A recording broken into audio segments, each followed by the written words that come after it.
Probability class 5. Previous ಕ್ಲಾಸಲ್ಲಿ conditional probability problems ಮಾಡ್ತಾ ಇದ್ವಿ. ಅರೌಂಡ್ 25 ಪ್ರಾಬ್ಲಮ್ಸ್ ಕಂಪ್ಲೀಟ್ ಆಗಿತ್ತು. ನೆಕ್ಸ್ಟ್ ನೋಡಿ 26th problem.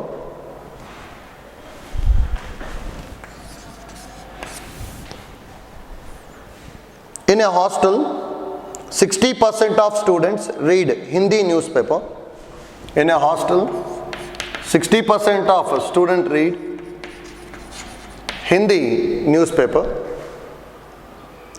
40% of students read English newspaper. 40% of students read English newspaper.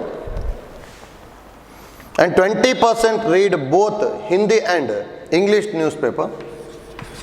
20% read both Hindi and English newspaper. A student is selected at random, then matte 3 sub questions ida. Find the probability that she reads neither Hindi nor English newspaper. If she reads Hindi newspaper, find the probability that she also reads English newspaper. If she reads English newspaper, find the probability that she also reads Hindi newspaper ಅಂತ ಹೇಳಿದ್ದಾರೆ. ಹೌದಾ?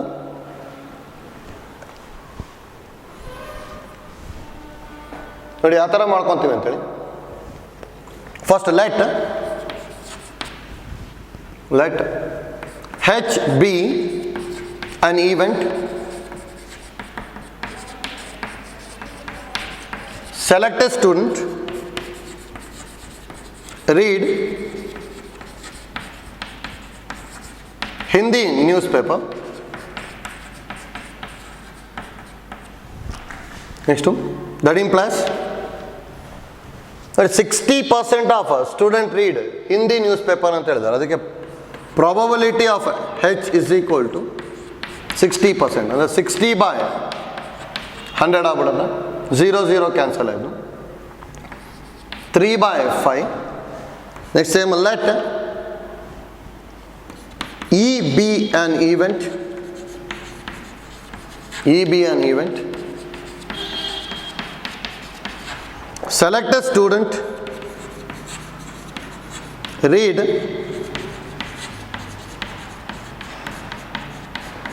English newspaper. That implies P of E is equal to 40% ಅಂತ ಹೇಳಿದ್ದಾರೆ. ಹೌದಾ? ಅಂದರೆ 40 by 100 ಅಂತ ಹೇಳಿದ್ರೆ 0 0 cancel ಆಯಿತು. 2 by 5 ಬರುತ್ತೆ. ಹೌದಾ? Next given 20% of students read both Hindi and English ಅಂತ ಹೇಳಿದ್ದಾರೆ. ಬೋತ್ ಅಂದರೆ ಇಂಟರ್ಸೆಕ್ಷನ್ ಅಲ್ಲ. Given P of H intersection E is equal to 20%. ಅಂದರೆ 20 by 100, 1 by 5. ಹೌದಾ? ಇದರಲ್ಲಿ ಒಂದೊಂದನ್ನೇ ಕ್ಯಾಲ್ಕುಲೇಟ್ ಮಾಡ್ಕೋಬೇಕು. ಫಸ್ಟ್ ಏನು ಹೇಳಿರೋದು? Find the probability that she reads neither Hindi nor English news paper ಅಂತ ಹೇಳಿದಾರೆ. ಹೌದಾ? ನೀದರ್ ಹಿಂದಿ ನಾರ್ ಇಂಗ್ಲೀಷ್ ಅಂತ ಹೇಳಿದ್ರೆ ಏನು ತೊಗೊತೀವಿ ಅಂದರೆ P of H union E whole complement. ಅಂದರೆ ನೋಡಿ ಇಲ್ಲಿ ಈ ಥರ ಬರುತ್ತದು. H union E. ಹೌದಾ? ಇದನ್ನು H ಅಂತ ತೊಗೊತೀನಿ, ಇದು E ಅನ್ಕೊತೀನಿ. H union E ಅಂದರೆ ಇಷ್ಟು ಬರುತ್ತೆ. ಹೌದಾ? ಹೋಲ್ ಕಾಂಪ್ಲಿಮೆಂಟ್ ಅಂದರೆ ಇದು ಹೊರಗಡೆ ಇರೋದು ಬರುತ್ತೆ ತಾನೆ. ಹೌದಾ? H union E whole complement ಅಂದರೆ ಹೊರಗಿಂದ ಬಂದ್ಬಿಡುತ್ತೆ ಇದು. ಹೌದಾ?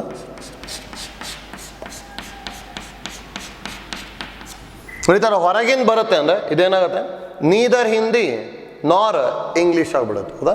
ಹಾಗೆ H union E whole complement calculate ಮಾಡಬೇಕಷ್ಟೆ. ನೋಡಿ ಇದನ್ನು ಈಸಿಯಾಗಿ ಕ್ಯಾಲ್ಕುಲೇಟ್ ಮಾಡ್ಬೋದು. ಇದು 1 minus P of H union E ಬರಿತೀವಿ. That is equal to 1 minus P of H union E. ಹೌದಾ? ಫಸ್ಟ್ PUC ಫಾರ್ಮುಲಾ ಅದು. P of H plus P of E minus P of H intersection E ಬರುತ್ತೆ. ಹೌದಾ? ಅಂದರೆ 1 minus P of ಹೆಚ್ ಅಂದ value 3/5 ಇದೆ plus 2/5 minus 1/5 simplify ಮಾಡ್ಕೊಂಡ್ವಿ ಅಂದ್ರೆ ಹೇಳಿ 1 ಮೈನಸ್ 5 LCM ಹೌದಾ 3 ಪ್ಲಸ್ 2 ಮೈನಸ್ 1 ಬರುತ್ತೆ ಅಂದರೆ 1 ಮೈನಸ್ 3 ಪ್ಲಸ್ 2 5 ಮೈನಸ್ 1 ಅಂದರೆ 4/5 ಅಥವಾ LCM ಮತ್ತೆ ತೊಗೊಂಡ್ವಿ ಅಂದರೆ 5 ಮೈನಸ್ 4/5 ಆಗ್ಬಿಟ್ಟು 1/5 ಬರುತ್ತೆ ಅಷ್ಟೇ ಹೌದಾ ಈಸಿನಾ. ನೆಕ್ಸ್ಟ್ ನೋಡಿ ಸೆಕೆಂಡ್ ಒನ್ ಬಿ ಏನು ಹೇಳಿರೋದು, if she reads Hindi news paper find the probability that she also reads English news paper ಅಂತ ಹೇಳಿದ್ದಾರೆ. ಫಸ್ಟ್ ಗಿವನ್ ಏನು, if she reads Hindi news paper ಅಂತ ಹೇಳಿದ್ದಾರೆ ಅಂದ್ರೆ ಹೆಚ್ ಈಸ್ ಆಲ್ರೆಡಿ ಅಕ್ಕರ್ಡ್ ಏನು, find the probability of E ಅಂದರೆ conditional ಪ್ರಾಬಬಿಲಿಟಿನ P of E by H calculate ಮಾಡಬೇಕು ಹೌದಾ. If she reads Hindi news paper find the probability that she also reads English ಅಂತ ಹೇಳಿದ್ದಾರೆ ಅಂದರೆ ಫಸ್ಟ್ ಗಿವನ್ ಹೆಚ್ ತಾನೆ, ಈಗ P of E by H calculate ಮಾಡಬೇಕು ಅಂದರೆ P of E intersection H by P of H ಅಂದರೆ 1/5 by P of ಹೆಚ್ ಅಂತ ಹೇಳಿದ 3/5 5 ಗೆಟ್ ಕ್ಯಾನ್ಸಲ್ ಅಂದರೆ ಆನ್ಸರು 1/3 ಬರುತ್ತೆ. Next C, if she reads English news paper find the probability that she also reads Hindi news paper ಅಂತಿದೆ ಹೌದಾ ಅಂದರೆ P of H by E, ಯಾಕಂದರೆ if she reads English news paper ಅಂದರೆ given that she reads English news paper ಅಂದಿದೆ and also find that probability that she also reads Hindi news paper, ಅದಕ್ಕೆ P of H by E calculate ಮಾಡಬೇಕು. P of E intersection H by P of E, P of E intersection H ಅಂತ ಹೇಳಿದ್ರೆ 1/5 divided by P of E ಅಂತ ಹೇಳಿದ್ರೆ 2/5 5 get cancel ಅಂದ್ರೆ answer 1/2 ಬರುತ್ತೆ ಹೌದಾ. ಆಯ್ತಲ್ಲ ಹೇಗೆ ಮಾಡ್ತಾ ಇದ್ದೀವಿ ಅಂತೇಳಿ ನೋಡಿ. ಇದಕ್ಕೆ ಫಸ್ಟ್ PUC ಫಾರ್ಮುಲಾ ಯೂಸ್ ಮಾಡಿದ್ದೀವಿ. ಇವೆರಡು ಕಂಡೀಷನಲ್ ಪ್ರಾಬಬಿಲಿಟಿ ಅಷ್ಟೇ ಹೌದಾ, ಈಸಿ ಇದೆ problem. Next problem 27. A person has undertaken a construction job. The probabilities are 0.65 that there will be strike, 0.65 that there will be strike,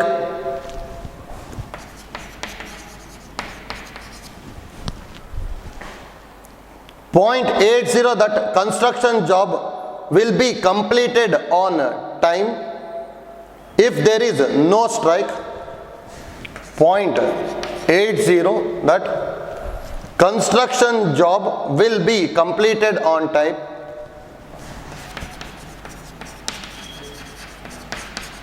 construction job will complete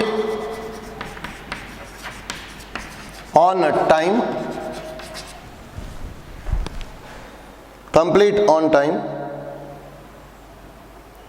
if there is no strike ಅಂತ ಹೇಳಿದ್ದಾರೆ. Condition ಏನಿದೆ, if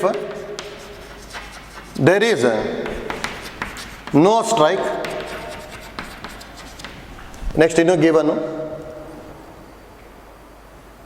and 0.32 that construction job will be completed on time if there is a strike. ನೋಡಿ ಇಲ್ಲಿ if there is a strike ಅಂತ ಹೇಳಿರೋದು ಹೌದಾ. Next determine the probability that the construction job will be completed on time ಅಂತ ಹೇಳಿದ್ದಾರೆ ಹೌದಾ. ನೋಡಿ ಇಲ್ಲಿ ಏನೇನು ಕೊಟ್ಟಿದ್ದಾರೆ ಮತ್ತು ಹೇಗೆ ಮಾಡ್ಕೋಬೇಕಂತೇಳಿ ಗೊತ್ತಾಗಬೇಕು. ಈಸಿದೆ. First given probability that there will be a ಸ್ಟ್ರೈಕ್ನ 0.65 ಅಂತ ಹೇಳಿದ್ದಾರೆ ಹೌದಾ. ಹಾಗಾದ್ರೆ ನೋಡಿ ಇಲ್ಲಿ let S be an event, S be an event there is a strike ಅಂತ ತೊಗೊತೀನಿ. That implies probability of S ಏನು ಕೊಟ್ಟಿರೋದು 0.65 ಹೌದಾ. That implies probability of S dash ಅಂತ ಹೇಳಿದ್ರೆ ಇದು ನೋ ಸ್ಟ್ರೈಕ್ ಇದು ಹೌದಾ. ಪಿ ಆಫ್ ಎಸ್ ಡ್ಯಾಶ್ ಅಂದರೆ ಇದ್ರದ್ದು ನಾಟ್ ಅಂತ ತೊಗೊತಿದ್ವಲ್ಲ. ಹಾಗಾದ್ರೆ ಪಿ ಆಫ್ ಎಸ್ ಡ್ಯಾಶ್ ಏನಾಗಿರುತ್ತೆ no strike. No strike in ಪ್ರಾಬಿಲಿಟಿನ 1 ಮೈನಸ್ ಪಿ ಆಫ್ ಎಸ್ ಬರೀಬೋದು. ಅಂದರೆ 1 ಮೈನಸ್ 0.65 ಅಂದರೆ 0.35 ಬರುತ್ತೆ. Next let A be an event construction job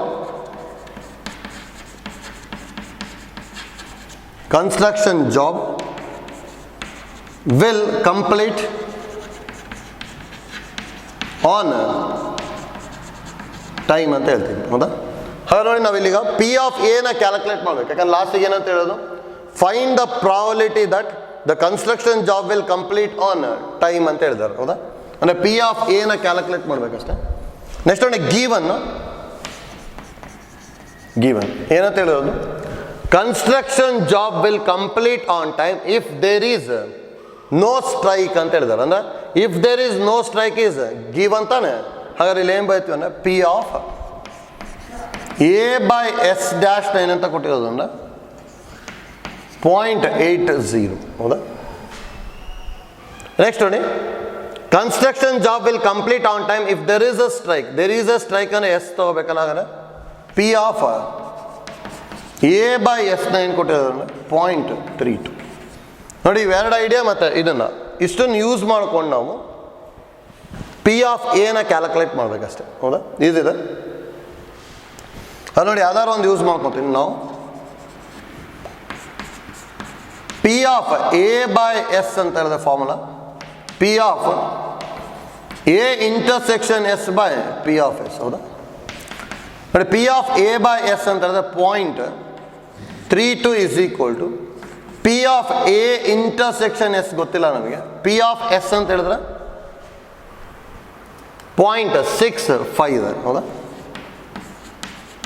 cross multiply ಮಾಡಿದ್ವಿ ಅಂದರೆ P of A intersection X is equal to 0.32 into 0.65 ಹೌದಾ. ನೋಡಿ ಸಿಂಪ್ಲಿಫೈ ಮಾಡ್ಕೊಂಡು ಬರಿಬೇಕಿಲ್ಲಿ 0.32 ಇಂಟು 0.65 0.208 ಬರುತ್ತಲ್ಲ 0.208. P of A intersection S ಗೊತ್ತಾಯಿತು. ನೆಕ್ಸ್ಟ್ ನೋಡಿ ಇದನ್ನು ಯೂಸ್ ಮಾಡ್ಕೊತೀನಿ ಈಗ ನಾವು.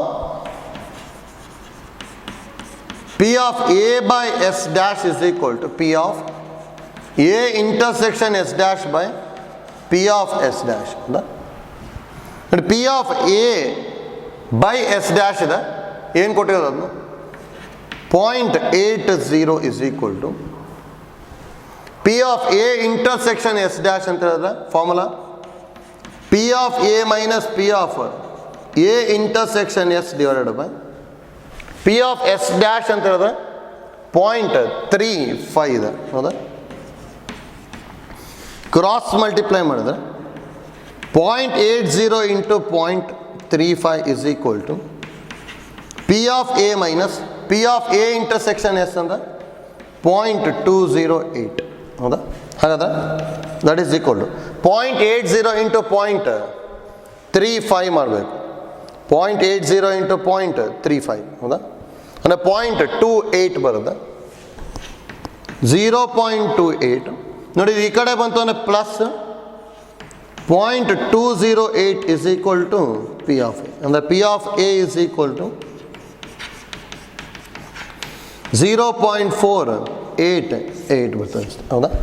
ಬಟ್ ಇದೊಂದು ಪ್ರಾಬ್ಲಮ್ ಡಿಫ್ರೆಂಟ್ ಇದೆ, ಗೊತ್ತಿರಬೇಕು ಯಾವ ಥರ ಮಾಡ್ಕೊತಾ ಇದ್ದೀವಿ ಅಂತೇಳಿ. ಏನೇನು ಕೊಟ್ಟಿದ್ದು ಅಂದರೆ 0.65 there will be strike, 0.80 construction job will be completed on time if there is no strike. No strike ಅಂದರೆ ಇದು ಆಲ್ರೆಡಿ ಗಿವ್ ಅಂತಾನೆ, ಯಾಕೆ ಇದು P of A by S dash ಆಯಿತು, ಇದು P of A by S ಆಗುತ್ತಲ್ಲ. Next ಅಷ್ಟು ವ್ಯಾಲ್ಯೂಸ್ನ ಯೂಸ್ ಮಾಡ್ಕೊಂಡು ಫಸ್ಟಿಗೆ P of A intersection S use ಮಾಡಿದ್ವಿ. ನೆಕ್ಸ್ಟ್ ಇದನ್ನು ಯೂಸ್ ಮಾಡ್ಕೊಂಡ ತಕ್ಷಣ ಪ್ರಾಬಿಲಿಟಿ ಆಫ್ ಎ 0.488 ಬಂದಿದೆ ಅಷ್ಟೇ ಹೌದಾ. ಈಗ ಐಡಿಯಾ ಗೊತ್ತಿರಬೇಕು ಯಾವ ಥರ ಮಾಡ್ಕೊತಾ ಇದ್ದೀವಿ ಅಂತೇಳಿ. Next problem 28. Consider the experiment of tossing a coin. If a coin shows a head, toss it again.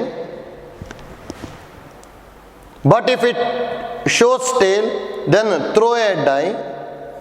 Find the conditional probability of the event that the die shows a number greater than 4, given that there is at least one tail ಅಂತ ಹೇಳಿದ್ದಾರೆ. ಹೌದಾ?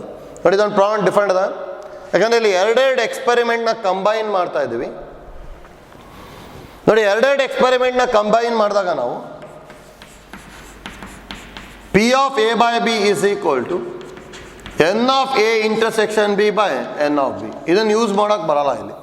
ಗೊತ್ತಾಗಬೇಕು ನಮಗೆ ಯಾಕೆ ಅಂತ ಹೇಳಿದ್ರೆ, ಎರಡೆರಡು experiment combine ಮಾಡಬೇಕಾದ್ರೆ ಒಂದೊಂದು ಸಲ ಸ್ಯಾಂಪಲ್ ಸ್ಪೇಸಲ್ಲಿರೋ ಎಲ್ಲ ಎಲಿಮೆಂಟಿಂದು ಪ್ರಾಬಬಿಲಿಟಿ ಚೇಂಜ್ ಆಗ್ತಾ ಹೋಗ್ಬೋದು. ಅದಕ್ಕೆ ನಮಗೆ ಇಲ್ಲಿ ಐಡಿಯಾ ಗೊತ್ತಾಗಬೇಕಷ್ಟೇ. ಇಲ್ಲಿ ನೋಡಿ ಯಾವ ಥರ ಮಾಡ್ಕೊತೀವಿ ಅಂತೇಳಿ. ಇದು ಈ ಪ್ರಾಬ್ಲಮ್ ಒಂದು ನೋಡ್ಕೊಳ್ಳಿ, ಡಿಫರೆಂಟ್ ಅದ. Consider the experiment of tossing a coin. If a coin shows head, toss it again. But if it shows tail, then throw a die ಅಂತ ಹೇಳಿದ್ದಾರೆ. ಅಂದರೆ ನೋಡಿ, ಸ್ಯಾಂಪಲ್ ಸ್ಪೇಸ್ ಬರ್ಕೋಬೇಕಾನೆ. If a coin shows head, toss it again ಅಂತ ಹೇಳಿದ್ದಾರೆ. ಮತ್ತೆ ಕಾಯಿನ್ನೇ toss ಮಾಡಬೇಕು. ಮತ್ತೆ ಕಾಯಿನ್ನೇ ಟಾಸ್ ಮಾಡಬೇಕು ಅಂದರೆ ಮತ್ತೆ ಹೆಡ್ ಬರ್ಬೋದು ಅಥವಾ ಟೇಲ್ ಬರ್ಬೋದು. If coin shows tail, then throw a die ಅಂತ ಹೇಳಿದ್ದಾರೆ. ಡೈ ಥ್ರೋ ಮಾಡ್ಕೊಂಡಾಗ ಏನೇನು ಬರುತ್ತೆ ನಮಗೆ? ಔಟ್ಕಮ್ 1 2 3 4 5 6 ಬಂದ್ಬಿಡುತ್ತೆ. ಹೌದಾ? ಹಾಗೆ ನೋಡಿ, ಈಗ ನಾವು ಸ್ಯಾಂಪಲ್ ಸ್ಪೇಸ್ ಏನಾಗ್ಬಿಡುತ್ತೆ ಅಂದರೆ, ಹೆಡ್ ಜೊತೆ ಹೆಡ್ ಬರ್ಬೋದು ಅಥವಾ ಹೆಡ್ ಟೇಲ್ ಬರ್ಬೋದು. ಹೌದಾ? If it shows tail, toss a die ಅಂತ ಹೇಳಿದಾರೆ. ಅಂದರೆ T1 T2 T3 ಈ ಥರ ಬರ್ತಾ ಹೋಗುತ್ತಲ್ಲ. T4 T5 T6 ನೋಡಿ, ಇಷ್ಟು ಬರುತ್ತೆ ಸ್ಯಾಂಪಲ್ ಸ್ಪೇಸಲ್ಲಿ. ಹೌದಾ? ಇದು ನೋಡಿ, ಇಲ್ಲಿ ಇಂಪಾರ್ಟೆಂಟ್ ನಮಗೆ ಏನು ಗೊತ್ತಾಗಬೇಕು ಅಂದರೆ, ಆಬ್ವಿಯಸ್ಲಿ ಪ್ರಾಬಬಿಲಿಟಿ ಆಫ್ ಎಸ್ ಅಂತೂ 1 ಆಗ್ಬಿಟ್ಟಿರುತ್ತೆ. ಆದರೆ ಇಲ್ಲಿ ನೋಡಿ, ಒಂದೊಂದಕ್ಕೆ ಒಂದೊಂದು ಥರ ಪ್ರಾಬಬಿಲಿಟಿ ಬರುತ್ತೆ. ಪ್ರಾಬಬಿಲಿಟಿ ಆಫ್ ಹೆಡ್ ಏನಾಗಿರುತ್ತೆ ಅಂದರೆ, ಇದರಲ್ಲಿ ಎರಡೆರಡು ಇದೆ ತಾನೆ, ಎರಡದು ಪ್ರಾಬಬಿಲಿಟಿ ಕಂಡುಹಿಡಿಬೇಕು. ನಮಗೇನು ಗೊತ್ತಿರುತ್ತೆ ಅಂದರೆ, ಪ್ರಾಬಬಿಲಿಟಿ ಆಫ್ ಹೆಚ್ 1/2 ಇರುತ್ತೆ. ಪ್ರಾಬಬಿಲಿಟಿ ಆಫ್ ಟೇಲು ಏನಾಗಿರುತ್ತೆ? 1/2. ಹೌದಾ? ಯಾಕಂದರೆ ಸ್ಯಾಂಪಲ್ ಸ್ಪೇಸಲ್ಲಿ ಹೆಚ್ ಟಿ ಅಂತೇಳಿ 2 ಬರುತ್ತೆ. ಹೆಚ್ ಒಂದೇ ಟೈಮ್ ಬರುತ್ತೆ, ಅದಕ್ಕೆ 1/2. ಹೌದಾ? ನೆಕ್ಸ್ಟ್ ಪ್ರಾಬಬಿಲಿಟಿ ಆಫ್ 1 ಏನಾಗಿರುತ್ತೆ ಅಂದರೆ ಡೈಸಲ್ಲಿ 1/6. ಯಾಕಂದರೆ ಸ್ಯಾಂಪಲ್ ಸ್ಪೇಸಲ್ಲಿ 6 ಎಲಿಮೆಂಟ್ಸ್ ಇರುತ್ತೆ ತಾನೆ, ಅದಕ್ಕೆ 1 ಬರಬೇಕು ಅಂದರೆ 1/6. ಅದೇ ಥರ ಇಲ್ಲಿ ನೋಡಿ, ಯಾವ್ದಾರ ತೊಗೊಳ್ಳಿ, ಪ್ರಾಬಬಿಲಿಟಿ ಆಫ್ 2 ಏನಾಗಿರುತ್ತೆ? 1/6. ಹೌದಾ? ಇದೆಲ್ಲ ನಮಗೆ ಗೊತ್ತಿರುತ್ತೆ. ಇದು ನೋಡಿ, ಪ್ರಾಬಬಿಲಿಟಿ ಆಫ್ ಹೆಚ್ ಬೇಕು ಅಂದರೆ ಎರಡದು ಪ್ರಾಬಬಿಲಿಟಿನ ಮಲ್ಟಿಪ್ಲೈ ಮಾಡಬೇಕಷ್ಟೇ. ಹಾಫ್ ಇಂಟು ಹಾಫ್ ಆಗುತ್ತೆ, ಅಂದರೆ 1/4. ಯಾಕಂದರೆ ಪಿ ಆಫ್ ಹೆಚ್ ಏನು ಗೊತ್ತಿರೋದು? ಹಾಫ್ ಅಲ್ಲ. ಅದೇ ಥರ ನೋಡಿ, ಪಿ ಆಫ್ ಹೆಚ್ ಟಿನೂ ಏನು ಬರುತ್ತೆ ಅಂದರೆ ಹಾಫ್ ಇಂಟು ಹಾಫ್ ಆಗ್ಬಿಟ್ಟು 1/4 ಬರುತ್ತೆ. ಹೌದಾ? ನೆಕ್ಸ್ಟ್ ನೋಡಿ, ಪಿ ಆಫ್ T1 ಏನಾಗ್ಬೋದು ಅಂದರೆ, ಪ್ರಾಬಬಿಲಿಟಿ ಆಫ್ ಟಿ ಅಂದರೆ 1/2 ಇಂಟು ಪಿ ಆಫ್ 1 ಅಂದರೆ 1/6 ಇದೆ. ಅಂದರೆ ಇದು 1/12 ಆಗ್ಬಿಡುತ್ತೆ. ಹೌದಾ? ನೋಡಿ, ಇದೇ ಥರ ಇನ್ನು ಉಳಿದಿರೋದು ಎಲ್ಲದರದ್ದು ಏನಾಗ್ಬಿಡುತ್ತೆ ಅಂದರೆ 1/12 ಬರುತ್ತೆ. ಹಾಗಾದ್ರೆ similarly P of T2 probability of T3, P of T4, P of T5, P of T6 ಇಷ್ಟದು ಪ್ರಾಬಬಿಲಿಟಿ ಏನಾಗ್ಬಿಡುತ್ತೆ ಅಂದರೆ 1/12 ಆಗುತ್ತೆ. ಹೌದಾ? ಯಾಕಂದರೆ ನೋಡಿ, half into 1/6, half into 1/6, half into 1/6, ಅದಕ್ಕೆಲ್ಲ ಏನಾಗ್ಬಿಡುತ್ತೆ? 1/12 ಬರುತ್ತೆ. ಹೌದಾ? ಹಾಗೆ ನೋಡಿ, ಆ್ಯಕ್ಚುಲಿ ಎಲ್ಲದು ಆ್ಯಡ್ ಮಾಡಿದ್ವಿ ಅಂದರೆ ಪ್ರಾಬಬಿಲಿಟಿ ಆಫ್ ಸ್ಯಾಂಪಲ್ ಸ್ಪೇಸ್ ಬಂದ್ಬಿಡುತ್ತೆ. ಅಂದರೆ ಎಲ್ಲದು ಆ್ಯಡ್ ಮಾಡಿದಾಗ 1 ಬರಲೇಬೇಕು.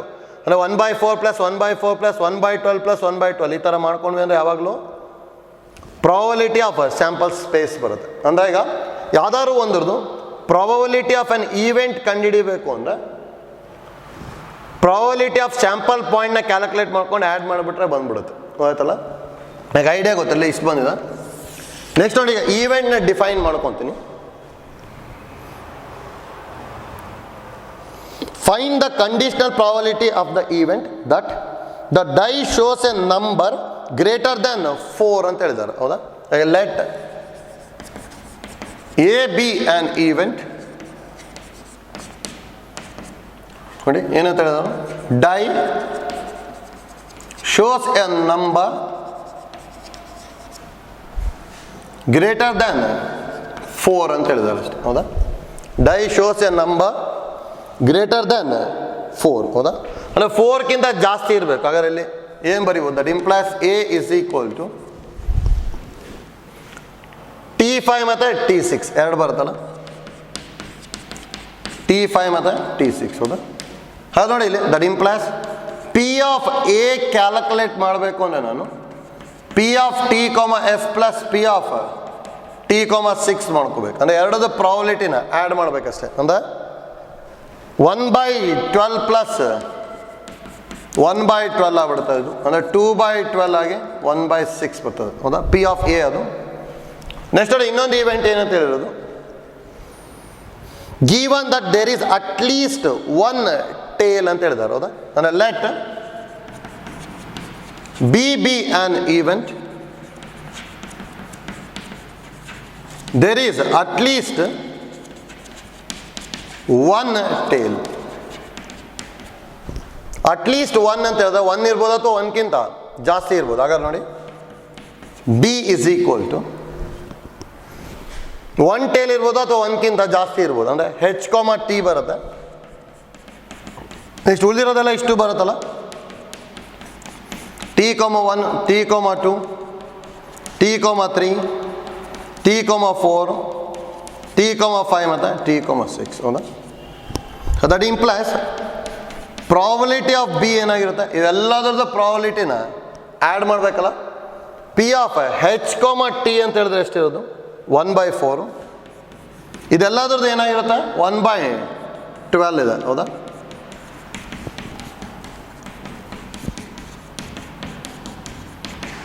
ಹೌದಾ? ಇಷ್ಟು ಬರಿಬೋದಲ್ಲ ನೋಡಿ. ಟೋಟಲ್ ಈ ಥರ 6 ಎಲಿಮೆಂಟ್ಸ್ ಇದೆ. ಅದಕ್ಕೆ 6/12 ಆಗಿಬಿಡುತ್ತೆ ಇದು. ಹಾಗೆ ಸಿಂಪ್ಲಿಫೈ ಮಾಡಿದೆ ಅಂದರೆ 1/4 ಪ್ಲಸ್ 6/12 ಅಂದರೆ 1/4 ಪ್ಲಸ್ 1/2. 4 LCM ತೊಗೊಂಡೆ ಅಂದರೆ 1 ಪ್ಲಸ್ 2 ಆಗುತ್ತೆ. ಅಂದರೆ 3/4 ಬಂತು. ಹೌದಾ? ನೆಕ್ಸ್ಟ್ ಏನು ನಾವು ಎ ಇಂಟರ್ಸೆಕ್ಷನ್ ಬಿ ಎರಡರಲ್ಲೂ ಕಾಮನ್ ಇರ್ಬೇಕು ತಾನೆ. ಹೌದಾ? ಎ ಒಳಗೆ ಏನಿದೆ? T5, T6 ಇದೆ. ಇಲ್ಲೂ T5, T6 ಇದೆ ಅಲ್ಲ. ಆದರೆ ಇಲ್ಲಿ T5, T6 ಬಂದ್ಬಿಡುತ್ತೆ. ಹೌದಾ? ಹಾಗೆ that implies P of A intersection B ಏನು ಬರ್ಬೋದು? 1/12 ಪ್ಲಸ್ 1/12 ಅಂದರೆ 2/12 ಅಥವಾ 1/6. ನಾವು ಏನು ಕೇಳಿರೋದು? Probability of A such that given B is already occurred ಅಂತ ಹೇಳಿದಾರೆ. ಹೌದಾ? Find the probability that die shows a number greater than 4. ಹೌದಾ? Given that there is at least 1 tail ಅಂತ ಹೇಳಿದ್ದಾರೆ. ಅದಕ್ಕೆ P of A by B calculate ಮಾಡಬೇಕು. Formula P of A intersection B by P of B. P of A intersection B ಅಂದರೆ 1/6 by P of B value 3/4. ಇದು simplify ಮಾಡಬೇಕಷ್ಟೇ. 1/6 into 4/3 ಬರುತ್ತೆ. 2 2s are 2 3s ಅಂದರೆ answer 2/9 ಬರುತ್ತೆ ಅಷ್ಟೆ. ಹೌದಾ?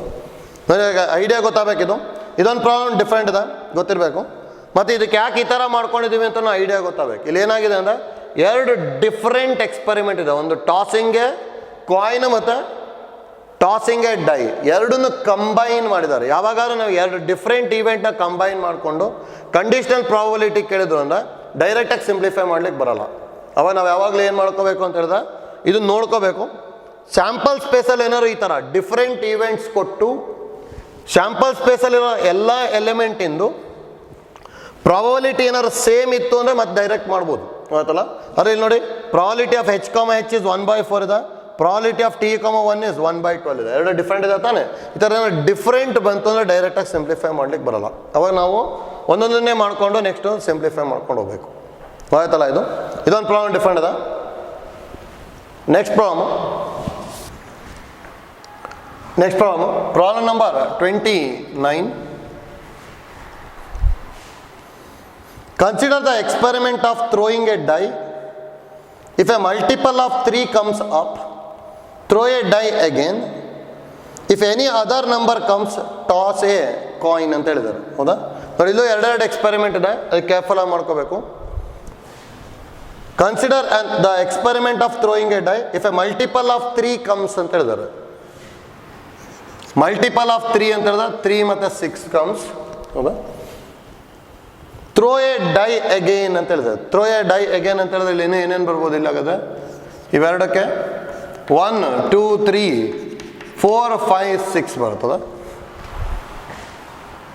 If any other number comes toss A coin ಅಂತ ಹೇಳಿದ್ದಾರೆ. Any other numbers ಅಂತ ಹೇಳಿದ್ರೆ 1 2 4 5 ಇದೇನಾದ್ರು ಬಂತು ಅಂದರೆ ಟಾಸ್ ಎ ಕಾಯಿನ್ ಅಂತ ಹೇಳಿದ್ದಾರೆ. ಕಾಯಿನಲ್ಲಿ ಔಟ್ಕಮ್ ಹೆಡ್ ಮತ್ತು ಟೇಲ್ ಇರ್ತದೆ. ಹೌದಾ? Find the conditional probability of the event. The coin shows a tail given that at least one die shows a 3 ಅಂತ ಹೇಳಿದ್ದಾರೆ. ಹೌದಾ? ನೋಡ್ಕೊಳ್ಳಿ. ಫಸ್ಟ್ ಸ್ಯಾಂಪಲ್ ಸ್ಪೇಸ್ ಏನು ಬರಿಬೋದು ನಾವು? S is equal to 3 ಜೊತೆ 1 ಬರ್ಬೋದು. 3, 1 3, 2 3, 3 3, 4 3, 5 3, 6. ಹೌದಾ? ಸಿಮಿಲರ್ಲಿ 6, 1 6, 2 6, 3 6, 4 6, 5 6, 6. ಹೌದಾ? Next other then multiple of 3 ಬಂತು ಅಂದರೆ ಏನು ಮಾಡ್ಕೋಬೇಕು ನಾವು? ಟಾಸ್ ಎ ಕಾಯಿನ್ ಅಂತ ಹೇಳಿದ್ರೆ ಅದಕ್ಕೆ 1 ಹೆಡ್ ಬರ್ಬೋದು, 1 tail. Similarly 2 head 2 tail, 4 head 4 tail, 5 head 5 tail. ಹೌದಾ? ನೋಡಿ, ಆಬ್ವಿಯಸ್ಲಿ ಇದ್ರದ್ದು ಪ್ರಾಬಲಿಟಿ ಡಿಫ್ರೆಂಟ್ ಇರುತ್ತೆ. ಇದ್ರದ್ದು ಪ್ರಾಬಲಿಟಿ 1/36 ಬರ್ತದೆ. ಹೌದಾ? ಯಾಕಂದ್ರೆ ಇದ್ದು 1/6 ಇದ್ದು 1/6 ಮಲ್ಟಿಪ್ಲೈ ಮಾಡಿದ್ರೆ 1/36 ಬರುತ್ತೆ. ಅದೇ ಇದ್ರ ಪ್ರಾಬಲಿಟಿ ನೋಡಿ 1/6 1/2 ಅಂದರೆ 1/12 ಬರುತ್ತೆ. ಹೌದಾ? ಡಿಫ್ರೆಂಟ್ ಇದೆ. ಡೈರೆಕ್ಟಾಗಿ ಸಿಂಪ್ಲಿಫೈ ಮಾಡೋಕ್ಕೆ ಬರೋಲ್ಲ. ಅದು ಇಲ್ಲಿ ಈವೆಂಟ್ ಈಸಿ ಇದೆ, ಅದಕ್ಕೆ ಈಸಿಯಾಗಿ ಮಾಡ್ಬೋದು. ನೋಡಿ, ಈವೆಂಟ್ ಏನು ಕೊಟ್ಟಿರೋದು? Find the conditional probability of the event. The coin shows a tail ಅಂತ ಹೇಳಿದ್ದಾರೆ. ಹಾಗೆ ನೋಡಿ, let A be an event, coin shows a tail ಅಂದ್ರೆ that implies A is equal to coin shows tail ಅಂತ ಹೇಳಿದ್ರೆ 1, T ಬರುತ್ತೆ, 2, T ಬರುತ್ತೆ. Next 4, T 5, T ಇಷ್ಟು ಬರುತ್ತೆ ತಾನೆ. Next let B be an event. Next event ಬರ್ಕೊತೀನಿ. ಏನಿದೆ? ಬಿ ಬಿ ಅನ್ ಈವೆಂಟ್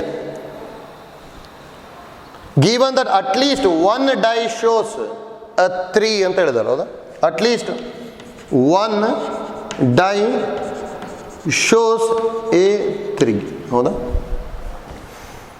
ಅಂದ್ರೆ ಯಾವ್ದಾದ್ರು 1 ಡೈ 3ನ ಶೋ ಮಾಡ್ಬೇಕು. ಹಾಗಾದ್ರೆ ಬಿ ಇಸ್ ಈಕ್ವಲ್ ಟು ನೋಡಿ, ಇಲ್ಲಿ 3 ಇದೆ. ಹಾಗಾದ್ರೆ ಇಲ್ಲಿ 3, 1 3, 2 3, 3 3, 4 3, 5 3, 6. ಹೌದಾ? ನೆಕ್ಸ್ಟು ಇಲ್ಲೊಂದು 3 ಇದೆ, 6, 3 ಬರುತ್ತೆ. ಹೌದಾ? ಇಷ್ಟು ಬರುತ್ತೆ ತಾನೆ. ಇದು ನೋಡಿ, P of A by B calculate ಮಾಡಬೇಕು. ಅದೇ ಇದು ಈಸಿಯಾಗಿ ಬಂದ್ಬಿಡುತ್ತೆ. ನೋಡಿ, ಯಾಕೆ ಈಸಿಯಾಗಿ ಬರುತ್ತೆ ಅಂದರೆ ಇವೆರಡದು ಇಂಟರ್ಸೆಕ್ಷನ್ ಏನಾಗಿದೆ? ನಾವು A intersection B is equal to null set ಇದೆ. ಹೌದಾ? ಯಾಕಂದ್ರೆ ನೋಡಿ, ಇದೆಲ್ಲದಲ್ಲೂ ಟಿ ಇದೆ, ಇಲ್ಲೆಲ್ಲೂ ಟಿ ಬರಲ್ಲ ಇಲ್ಲಿ. ಹೌದಾ? ಯಾಕೆ ನಲ್ ಸೆಟ್ ಬಂದ್ಬಿಡುತ್ತೆ. ಏನಾದ್ರು ನಲ್ ಸೆಟ್ ಇತ್ತು ಅನ್ನೋದು ಪ್ರಾಬಬಿಲಿಟಿ ಯಾವಾಗಲೂ ಏನಾಗಿರುತ್ತೆ ಅಂದರೆ 0. ಹೌದಾ? ಇದು ನೋಡಿ, ನಾವು P of A by B calculate ಮಾಡಬೇಕು. P of A by B ಅಂದರೆ P of A intersection B by P of B. P of A intersection B 0 ಅಲ್ಲ, 0 ಬೈ ಪಿ ಆಫ್ ಬಿ ಬಂದ್ಬಿಡುತ್ತೆ. ಹಾಗಾದ್ರೆ ಆನ್ಸರು 0 ಬರುತ್ತೆ ಅಷ್ಟೆ. ಹೌದಾ? ನೋಡಿ ಏನಾದ್ರು ಇಂಟರ್ಸೆಕ್ಷನ್ 0 ಬರಲಿಲ್ಲ ಅಂದರೆ ಒಂದೊಂದೇ ಕ್ಯಾಲ್ಕುಲೇಟ್ ಮಾಡಬೇಕಿತ್ತು. ಪ್ರಾಬಬಿಲಿಟಿ ಆಫ್ ಎ ಏನಾಗ್ಬಿಡೋದು ಅಂದ್ರೆ 1/6 ಇಂಟು 1/2 1/12 1/12 1/12 1/12 ಹೌದಾ. 4 ಆ್ಯಡ್ ಮಾಡಿದ್ವಿ ಅಂದರೆ 4/12 ಆಗ್ಬಿಟ್ಟು 1/3 ಬರ್ತದೆ ಇದ್ರದ್ದು. ಪ್ರಾಬಬಿಲಿಟಿ ಆಫ್ ಬಿ ಏನಾಗ್ಬಿಡುತ್ತೆ 1/36 1/36 ಎಲ್ಲದನ್ನು ಆ್ಯಡ್ ಮಾಡಬೇಕು ಹೌದಾ. ಅದು ಪ್ರಾಬಬಿಲಿಟಿ ಆಫ್ ಬಿ ಆಗುತ್ತೆ. ಇಂಟರ್ಸೆಕ್ಷನಲ್ಲಿ ಏನು ಬರುತ್ತೆ ಅದರದ್ದು ಪ್ರಾಬಬಿಲಿಟಿ ಕ್ಯಾಲ್ಕುಲೇಟ್ ಮಾಡಬೇಕು. ನೆಕ್ಸ್ಟ್ ಸಿಂಪ್ಲಿಫೈ ಮಾಡಬೇಕು ಹೌದಾ. ಪ್ರೀವಿಯಸ್ ಪ್ರಾಬ್ಲಮ್ ಆ ಥರ ಮಾಡ್ಕೊಂಡಿದ್ವಿ, ಅದಕ್ಕೆ ಐಡಿಯಾ ಗೊತ್ತಿರಬೇಕು ಆಯ್ತಲ್ಲ. ನೋಡಿ ಲಾಸ್ಟಿಗೆ ಮಾಡ್ಕೊಂಡಿರೋ 3 ಪ್ರಾಬ್ಲಮ್ ಡಿಫ್ರೆಂಟ್ ಇದೆ. ಒಂದು ಕನ್ಸ್ಟ್ರಕ್ಷನ್ ಇನ್ ಪ್ರಾಬ್ಲಮ್ ಹೌದಾ. ನೆಕ್ಸ್ಟು 2 ಬೇರೆ ಬೇರೆ ಈವೆಂಟ್ನ ಕಂಬೈನ್ ಮಾಡ್ಕೊತಾರೆ. ಟಾಸಿಂಗ್ ಎ ಕಾಯಿನ್ ಮತ್ತು ಟಾಸಿಂಗ್ ಎ ಡೈನ ಕಂಬೈನ್ ಮಾಡ್ಕೊಂಡು ಮಾಡೋದು ಹೌದಾ. ಇಷ್ಟು ಐಡಿಯಾ ಕರೆಕ್ಟಾಗಿ ಗೊತ್ತಿರಬೇಕು. ಈಗ ನೋಡಿ ಲಾಸ್ಟಿಗೆ ಮಾಡ್ಕೊಂಡಿದ್ದೀವಿ, ಈಗ ಸ್ವಲ್ಪ ಪ್ರಾಕ್ಟೀಸ್ ಮಾಡ್ಕೊಂಡಿರಿ ಲಾಸ್ಟ್ ಮಾಡ್ಕೊಂಡಿರೋ ಪ್ರಾಬ್ಲಮ್ಸ್ನ ಆಯ್ತಲ್ಲ. ನೋಡಿ ಇಲ್ಲಿ ಕಂಡೀಷ್ನಲ್ ಪ್ರಾಬಬಿಲಿಟಿ ಕಂಪ್ಲೀಟ್ ಆಗುತ್ತೆ. ನೆಕ್ಸ್ಟ್ ಕ್ಲಾಸಲ್ಲಿ ನಾವು ಮಲ್ಟಿಪ್ಲಿಕೇಶನ್ ಥಿಯರಮ್ ಆನ್ ಪ್ರಾಬಬಿಲಿಟಿನ ತೊಗೊತೀವಿ ಆಯ್ತಲ್ಲ. Thank you.